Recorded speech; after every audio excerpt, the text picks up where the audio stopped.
turazi neza yuko itariki zitatu Rusama ni umunsi mpuzamakungu wahariwe ubwigenge bwo kumenyesha amakuru. None mu gihugu cacu c'u Burundi vyoba vyifashe gute? Ubwo bwigenge bwo kumenyesha amakuru bwifashe gute? Nuko turarindiriye rero yuko moza muratera akamo mutubwira uko muvyibaza uko ubwo bwigenge bwifashe mu gihugu cacu c'u Burundi. Ariko rero mu kurindira yuko dushobora kuronka umuntu wa mbere ahamagara canke yandika kuri Twitter canke kuri Facebook, reka tube turumviriza akaririmbo. Uno munsi ni ku munsi wa Mungu, reka tumve rero akaririmbo k'Imana karirimbwe n'umuririmbyi w'umurundi Gigi 7.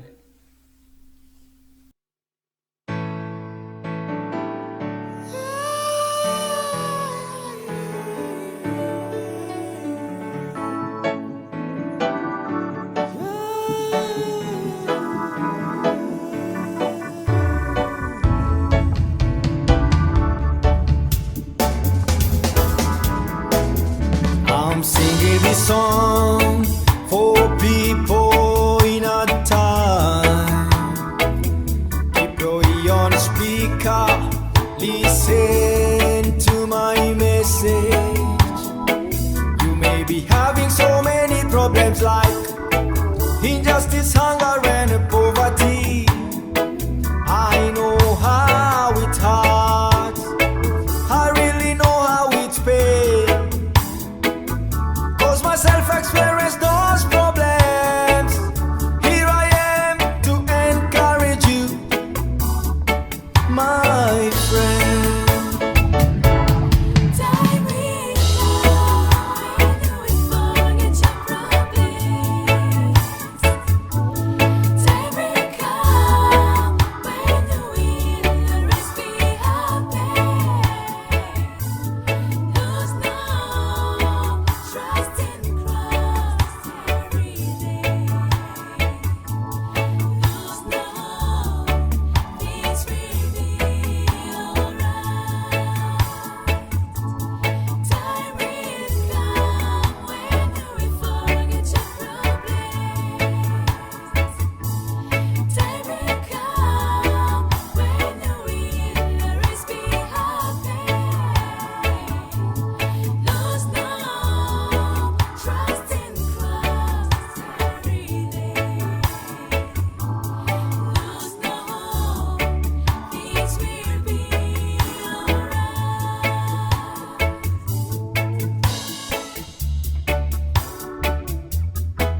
cyane turabandanya n'iri huriro ryacu uno musi wa Mungu itariki 8 Rusama 2016 tuvugana ku bijanye n'ubwigenge bwo kumenyesha amakuru mu gihugu cacu c'u Burundi. Mbe aho uherereye mu Burundi canke mu mahanga wibaza yuko ubwigenge bwo kumenyesha amakuru bwifashe gute mu Burundi? Twaragerageje rero kuraba uko amaraporo yagiye arasohoka, dusanga ko amaraporo ashika kuri 2 avuga yuko ubwo bwigenge budahari mu Burundi. Ayo maraporo rero akaba ari iraporo imwe yashikirijwe na Reporters Without Borders, hanyuma iyindi nayo yasohowe na Freedom House, bakavuga yuko mu Burundi atabwigenge na bukeya bwo kumenyesha amakuru bwoba buhari. None wewe uvyibaza kwiki? Wibaza yuko ubwo bwigenge buhari by'ukuri canke ko ubwo bwigenge budahari? Nuko turarindiriye yuko muhamagara mukadushikiriza ivyiyumviro vyanyu, mutubwira nimba mwibaza yuko mu Burundi hariho ubwigenge bwo kumenyesha amakuru canke ko ubwo bwigenge budahari. Nuko badashoboye rero guhamagara kuri WhatsApp barashobora kuturungikira ubutumwa bwabo kuri Facebook page yacu. Abadashoboye nabo kuandika kuri Facebook bagakoresha Twitter, bakarungika tweet bashizeko akadirisha gatatu Rusama, nukuvuga itariki 3 Rusama, niho dushobora kuronka amatweet yabo. Nubu tubandanya turindira ko mudushikiriza ivyiyumviro vyanyu, ivyo mwibaza kubijanye n'ubwigenge bwo kumenyesha amakuru mu Burundi. Ariko rero kandi turaza kuraba n'ibiharuro canke amaraporo ajanye n'ubwigenge bwo kumenyesha amakuru ukuntu yifashe mu Burundi. Nuko rero imbere yuko dutangura kwiga ayo maraporo, tubanze tuje mu karuhuko gatoya, hanyuma tugaruke kugira ngo tubandanye tuvugana kuri ico kibazo.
Ego, tubandanye tuganira ku kibazo c'ubwigenge bwo kumenyesha amakuru mu gihugu cacu c'u Burundi.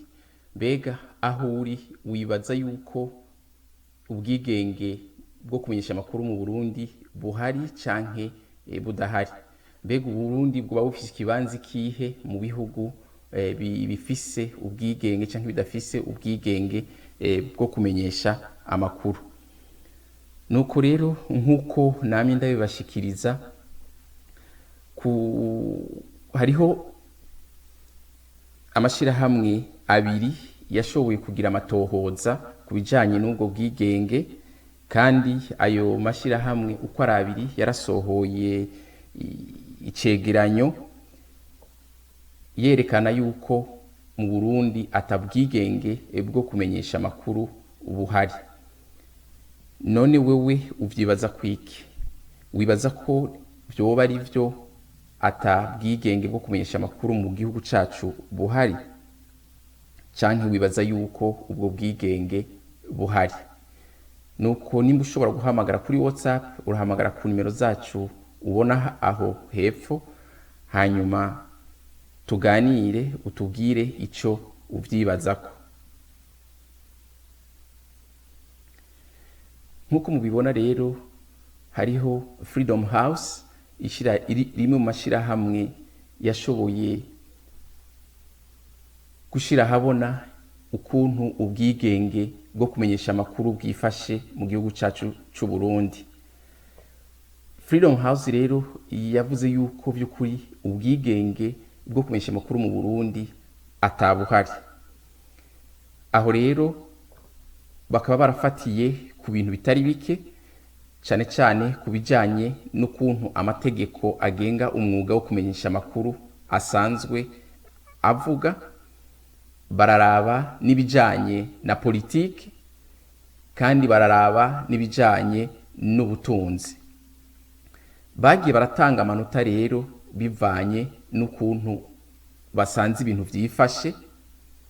Mu gihe babonye yuko amategeko agenga umwuga wo kumenyesha amakuru ameze neza, yorohereza abamenyesha amakuru, baratanga amanota angana n'ubusa. Urumva iyo batanze ubusa no kuvuga yuko byaba bimeze neza. Iyo batanze amanota menshi gushika kuri 40 no kuvuga yuko byari bimeze nabi cyane. No kuvuga rero ku bijanye n'amategeko, ukuntu amategeko agenga umwuga wo kumenyesha amakuru ameze mu Burundi, Freedom House yatanze amanota 25 kuri 30. No kuvuga yuko rero bitameze neza ayo mategeko, harimwo ibintu byinshi bitagenda neza, bitorohereza abamenyesha amakuru ukuba bigenga mu kazi kabo ka misi yose. Hanyuma hariho ibijanye na politike, aho naho nyine batanze amanota 33 kuri 40. Nkuko mubibona naho nyene ni menshi. No kuvuga yuko ubwigenge bwo kumenyesha amakuru butifashe neza ku bijanye n'ivya politike. Mu by'ubutunzi naho Freedom House yavuze yuko Uburundi bufise amanota 22 ku 30. Naho nyene murumva yuko ari amanota mabi, kuko amanota uko genda aba menshi niko ibintu bigenda bimera nabi ku bijanye n'ubwigenge bwo kumenyesha amakuru.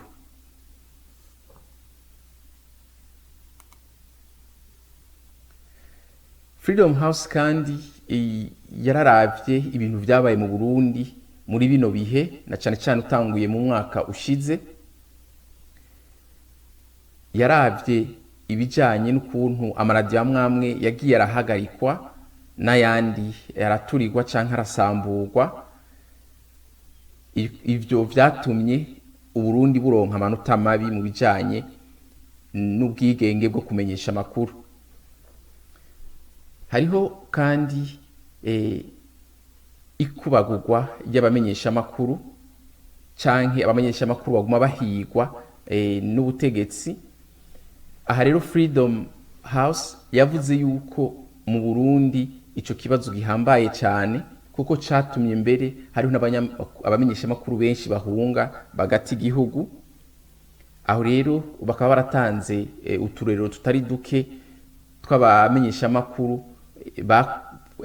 bahohotewe ubuzima bwabo, kandi baratanga n'uturorero tuvuga yuko hariho abapolisi, abanyepolitike bari muri leta canke imbonerakure zoba zigirira nabi abamenyesha makuru. Freedom House kandi yararavye ikibazo kijanye n'amategeko agenga umwuga wo kumenyesha makuru mu Burundi. Muribuka neza yuko itegeko ryasohotse rigenga uwo mwuga wo kumenyesha makuru harimwo ibintu vyinshi cyane bitanejereje abamenyesha makuru, gushika naho abamenyesha makuru bitwaye muri sentare yo mu bihugu vya Afrika y'ubuseruko Uburundi buhurikiyemwo, kandi sentare y'ivyo bihugu canke iryo shirahamwe ry'ibihugu ryaraciye urubanza rivuga yuko vy'ukuri ayo mategeko agenga umwuga wo kumenyesha amakuru mu Burundi yarafise akanenge. Iyo sentare rero isaba yuko ayo mategeko ingingo zimwe zimwe zogenda zirasubirwamo, kandi izo ngingo nivyo zarasubiwemwo zimwe zimwe, ariko rero gushika mu kwezi kwa 12 ko mu mwaka uheze umukuru w'igihugu ntiyari bwashireko ikidodo kuri ivyo vyahindutse kuri ayo mategeko. None wewe aho uri wibaza yuko mu Burundi vy'ukuri hariho ubwo bwigenge bwo kumenyesha amakuru, canke wibaza yuko ubwo bwigenge budahari? Nuko uhamagare kuri WhatsApp canke utwandikire kuri Facebook na Twitter. Kandi muri kino kiganiro turaza kuvugana gatoya ku bibazo bimwe twagiye turabazwa n'abantu abanywanyi bacu bakunda kuza muri rino huriro ikibiriraho kuri YouTube. Baraturungika ibibazo vyinshi, ariko tuza kwishura bikeya gusa kugira ngo tubike umwanya kubijanye n'ibyo turiko turavugana ko uno munsi. Nivyo tubandanye turindira yuko muduhamagara canke muturungikira ubutumwa bwo kwandika mubicishije kuri Facebook na Twitter, ariko muhamagaye mugahamagara mukoresheje WhatsApp. Inimero zacu nazo murazibona, no guhamagara hanyuma mukatubwira ivyo mwiyumvira kubijanye n'ubwigenge bwo kumenyesha amakuru mu Burundi, nimba buhari canke budahari. Reka dufate akandi karuhuko gatoya, turaza kugaruka kugira ngo tubandanye tuganira kubijanye n'ubwigenge bwo kumenyesha amakuru mu gihugu cacu c'u Burundi.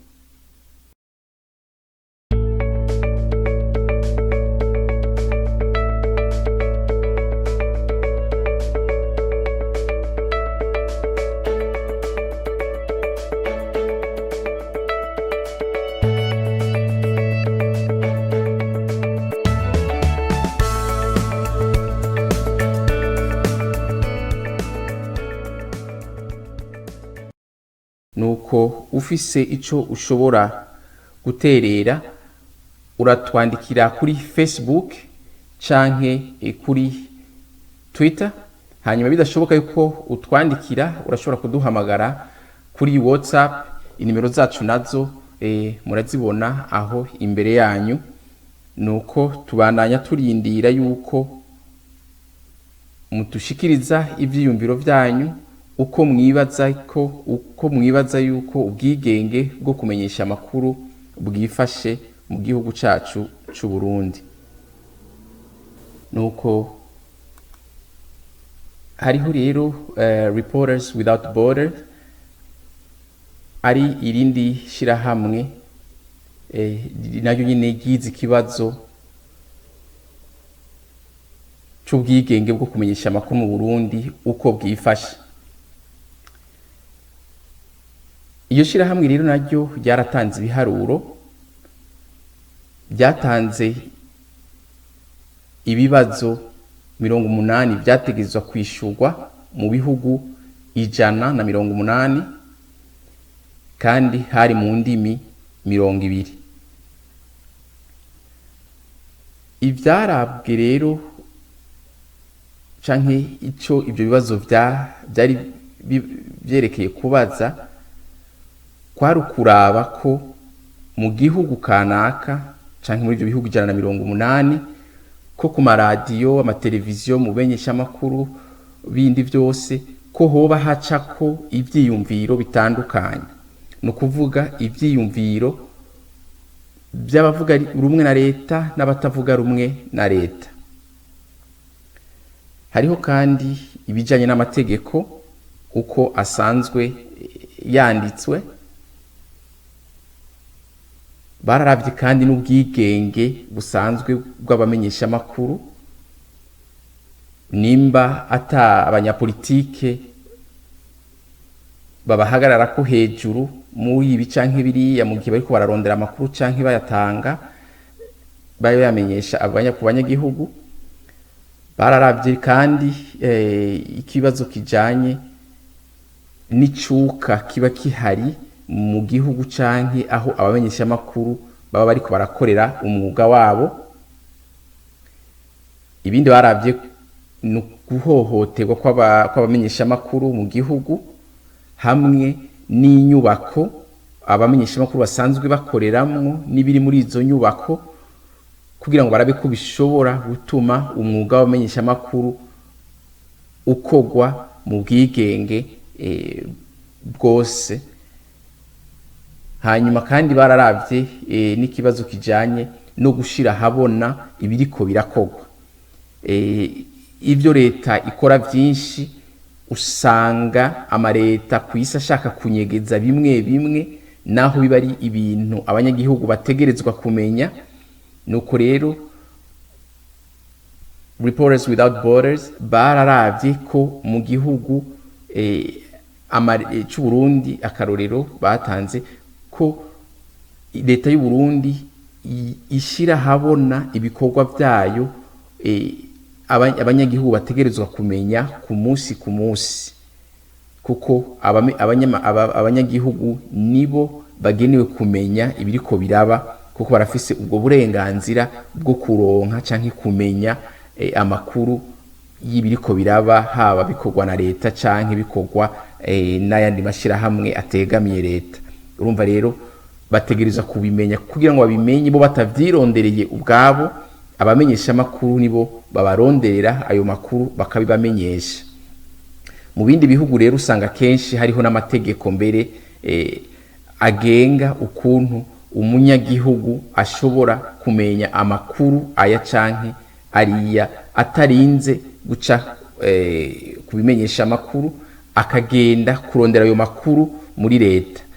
Akarorero umunyagihugu ashobora kugenda ku komine akaja kuvugana na musitanteri canke umukuru w'inama mpanuzwa jambo ya komine ashaka kumenya uko amafaranga yatojwe muri komine yakoze nuko angana. Ivyo si binyegezwa, mu bisanzwe bategereza kubitanga bakabisohora, ariko kenshi usanga hamwe n'ahandi bavuga bati ibindi dushobora kubikubwira, aya n'amabanga, ibi n'ibi. Ariko rero umunyagihugu yarakwiriye kumenya uko abajejwe gutwara igihugu ariko baragitwara, bakamenya ibyo ibikwiye guhindurwa canke bakamenya ibikwiye kubandanya bikogwa, kandi bakanongera bagashima kubiriko bikorwa neza. Nuko rero tuguma turindira yuko muduhamagara kugira ngo mudushikirize ivyiyumviro vyanyu kubijanye n'ubwigenge bwo kumenyesha amakuru mu Burundi. Mbega wibaza ko bwoba buhari canke wibaza yuko ubudahari? Imbere yuko tubandanya kandi tuganira kubijanye n'ubwo bwigenge bwo kumenyesha amakuru, hariho ikibazo cabajijwe na Silvestre Niyoyankana we yabajije ati mbega kuri tweet tubigenza gute cyangwa kuri Facebook tubigenza gute kugira ngo dushikirize ibyiyumviro byacu. By'ukuri biroroshe cyane, usanzwe ufise Twitter canke Facebook ubigenza uku gukurikira. Kuri Twitter uragenda ukandika tweet yawe ugashirako akadirisha n'ijambo tuzoba turiko turashikiriza kuri uwo munsi, hanyuma ukaca wandika n'iciyumviro cawe, hanyuma ico ciyumviro cawe kica kiboneka hano ikibiriraho kuri YouTube. Abariko baradukurikirana rero barashobora gusoma bakaca bavuga bati uyu muntu ibintu avuze nivyo canke tuvyumvira ko ibi nibi, nuko bikabandanya uko. Hanyuma kuri Facebook naho ivyokorwa nuko wogenda kuri Facebook ya page yacu ukaja ku majambo tuzoba turiko turavuga ko uwo munsi, ukacuja hajya uhora wandika commentaire. Ushoboye kwandika commentaire hajya nayo nyine ikidushikira tukayibona.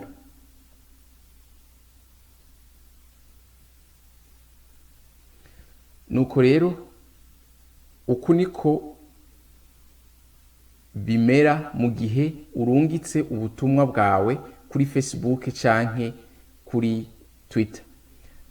Buca bugaragara aho abariko baradukurikiranira ikibiriraho kuri YouTube baca babubona, hanyuma nabo bagaca bagira ico babivuzeko.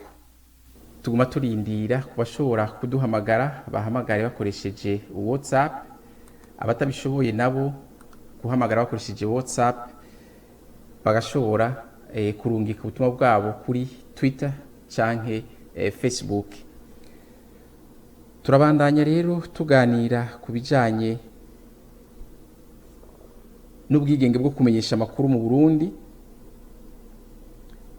Nkuko twamye turabivuga rero, by'ukuri Reporters Without Borders bobo barabandanije baratanga ibibanza hamwe n'amanota ku bihugu baravye ukuntu ubwigenge bwo kumenyesha amakuru bwifashe. Aho rero tukavuga yuko Uburundi bwaronse ikibanza c'156 mu bihugu 180 vyizwe. Ariko rero nkuko mubibona, Uburundi bwaje imbere y'ibindi bihugu bitari bike. Aho twotanga karorero ku Rwanda, aho havugwa yuko ubwigenge bwo kumenyesha amakuru butameze neza gusumba mu Burundi. Mba mu Burundi rero ngo ubwigenge bwo kumenyesha amakuru burahari gusumba mu Rwanda, kandi mu Burundi burahari gusumba mu Bushinwa, bukaba buhari kandi gusumba muri Syria. Igihugu ca nyuma rero kikaba cari igihugu ca Eritrea. Ariko rero ku manota ajanye n'ukuntu abamenyesha amakuru bagiye barahohoterwa, Uburundi bwaronse amanota mabi cyane. Ariko u Rwanda rwogo nta nota na rimwe bwigeze buronka ku bijanye no guhohotera ubuzima bw'abamenyesha amakuru. Ni ukuvuga yuko hoho abamenyesha amakuru baho naho batigenga mu mwuga wabo neza, ntibaturubikwa na leta mu bijanye n'amagara yabo. Nuko murabona yuko Uburundi bwaronse amanota yose hamwe 58.10%. Murumva yuko ari amanota menshi, naco gituma Uburundi bwaciye buja mu bibanza vya nyuma. None aho uri wibaza yuko bimeze gute mu Burundi kubijanye no kumenyesha amakuru? murabona yuko hariho ubwigenge by'ukuri canke ubwo bwigenge atabwo. Nuko tusigaranye iminota itarenze 6 murantunga kugira ngo tugere ku mpera y'ikiganiro cacu, ariko tukipfuza yuko mwoza murahamagara ku nimero zacu za WhatsApp, hanyuma abadashoboye guhamagara nabo bakatwandikira kuri Facebook na Twitter, hanyuma ivyiyumviro vyabo bikaboneka, abandi bakabisoma bakamenya ivyo arivyo.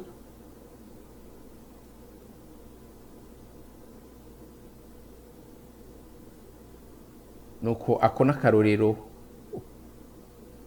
k'ukuntu Twitter yoza irakora canke Facebook, uturungikiye ubutumwa bwiwe kuri Facebook canke Twitter, ubwo butumwa buca buboneka, abariko baradukurikiranira ikibiriraho bagashobora gusoma, hanyuma nabo bakagira ico babivuzeko.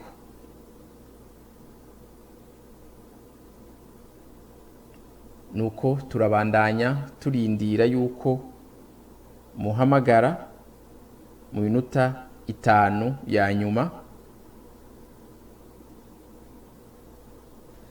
hanyuma tukamenyesha rero yuko mu ndwiza ku munsi wa gatandatu tuzoganira canke tuzerekana amavideo canke amafoto muzoba mwaturungikiye atwereka gushigikira umwuga w'abamenyesha amakuru.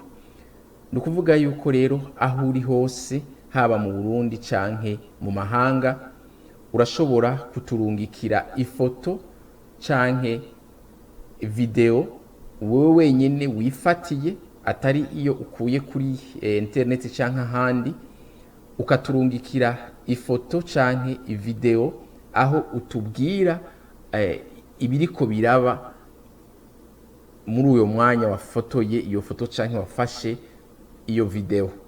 Nuko ukatwandikira urungitse iyo foto kuri WhatsApp canke iyo video ukayirungika kuri WhatsApp kuri izo nimero ubona, hanyuma ukatubwira ico iyo video canke iyo foto ico itubwira mu bijanye no kumenyesha amakuru, hanyuma tukazoca tuvyerekana ku munsi wa gatandatu uza isaha 2 zo mu gitondo gushika isaha 3.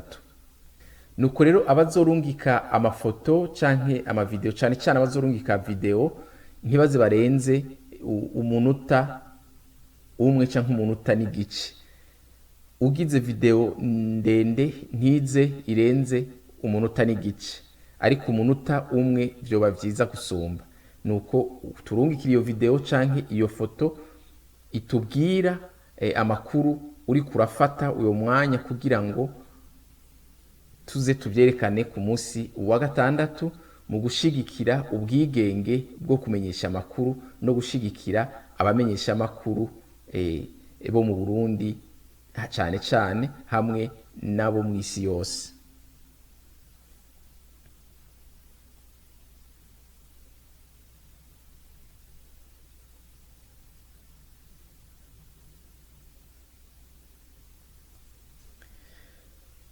Nuko tubandanya turindira, tugeze ku mpera y'ikiganiro cacu, hasigaye iminota itarenga 2 gusa kugira ngo ikiganiro cacu gihere. Nuko abashoboye